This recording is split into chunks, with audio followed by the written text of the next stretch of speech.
जब भी हम भारत के नक्शे को देखते हैं तो हमारी नज़र सबसे पहले 28 राज्यों पर जाती है ना? लेकिन इन राज्यों के बीच कुछ और भी है। ये हैं 8 केंद्र शासित प्रदेश। तो आज हम इन्हीं की कहानी और इनकी अहमियत को जरा करीब से समझेंगे।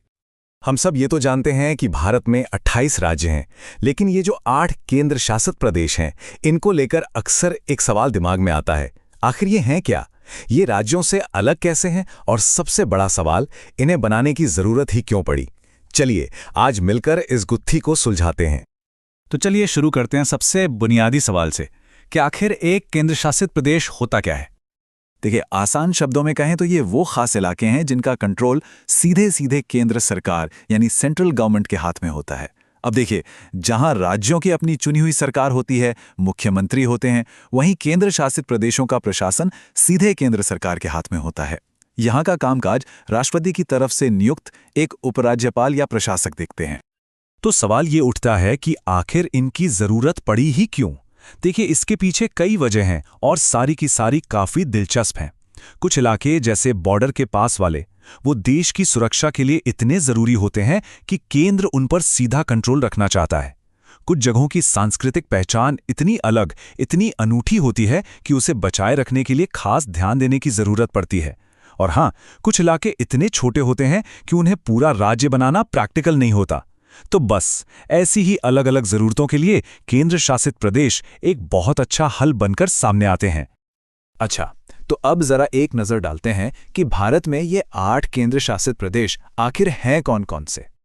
तो ये हैं वो 8 प्रदेश। अंडमान और निकोबार द्वीप समूह, फिर है चंडीगढ़, दादरा और नगर हवेली और दमन और दीव, अपनी राजधानी दिल्ली, फिर जम्मू और कश्मीर, लद्दाख, लक्षद्वीप और आखिर में पुडुचेरी।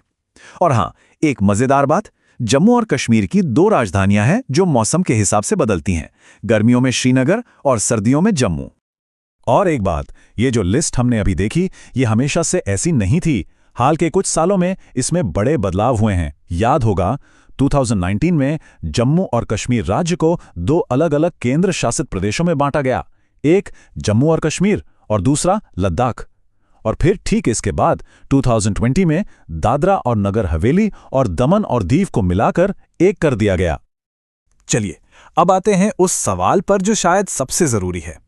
एक राज्य और एक केंद्र शासित प्रदेश में भाई फर्क क्या है? देखिए, सबसे बड़ा फर्क है आजादी का, मतलब ऑटोनॉमी का।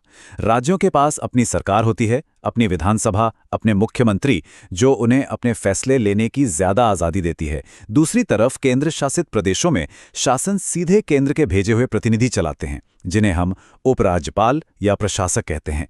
हाँ, इसमें एक छोटा सा पेंच है।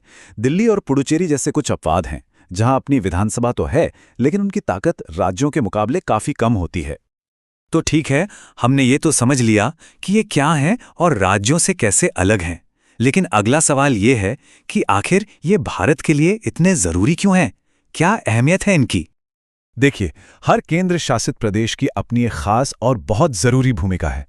जैसे दिल्ली, ये सिर्फ एक शहर नहीं, ये तो देश की धड़कन है, सरकार का पावर सेंटर है। जम्मू कश्मीर और लद्दाख को देखें तो ये हमारी सीमाओं के रक्षक हैं। अंडमान और निकोबार, ये हमें हिंद महासागर में एक जबरदस्त रणनीतिक बढ़त देते हैं। वहीं पुडुचेरी अपनी अनोखी फ्रांसीसी भारतीय संस्कृति को संजोए हुए है। और चंडीगढ़, वो तो मॉडर्न सिटी प्लानिंग का एक जीता जागता उदाहरण है। तो आखिर में इन सब बातों को जोड़कर देखें तो बड़ी तस्वीर क्या बनती है? तो कुल मिलाकर ये 8 केंद्र शासित प्रदेश, पर ये सिर्फ एक नंबर नहीं है। ये प्रतीक है 8 अलग-अलग कहानियों का, 8 अलग-अलग जरूरतों का, और इन जरूरतों को पूरा करने के लिए निकाले गए 8 अलग-अलग समाधानों का। यही मिलकर भारत के एडमिनिस्ट्रेटिव सिस्टम को लचीला और मजबूत बनाते हैं। तो ये प्रदेश सिर्फ जमीन के टुकड़े या प्रशासनिक इकाइयां नहीं है, नहीं, ये भारत के संघीय ढांचे, मतलब फेडरल स्ट्रक्चर का एक बहुत ही जरूरी हिस्सा है। ये राष्ट्रीय सुरक्षा, प्रशासनिक कंट्रोल और स्थानीय विकास के बीच एक बहुत नाजुक लेकिन जरूरी संतुलन बनाते हैं। इनके जरिए ही ये पक्का होता है कि देश के कुछ खास और जरूरी हिस्सों पर केंद्र सरकार का सीधा ध्यान बना रहे। और जाते जाते एक सवाल, जरा सोचिए, जिस तरह से इन प्रदेशों को बनाया गया है और जिस तरह से इन्हें चलाया जाता है, क्या ये भारत की एकता और उसकी विविधता के बीच एक शानदार संतुलन को नहीं दिखाता? एक ऐसा बैलेंस जो शायद भारत को भारत बनाता है।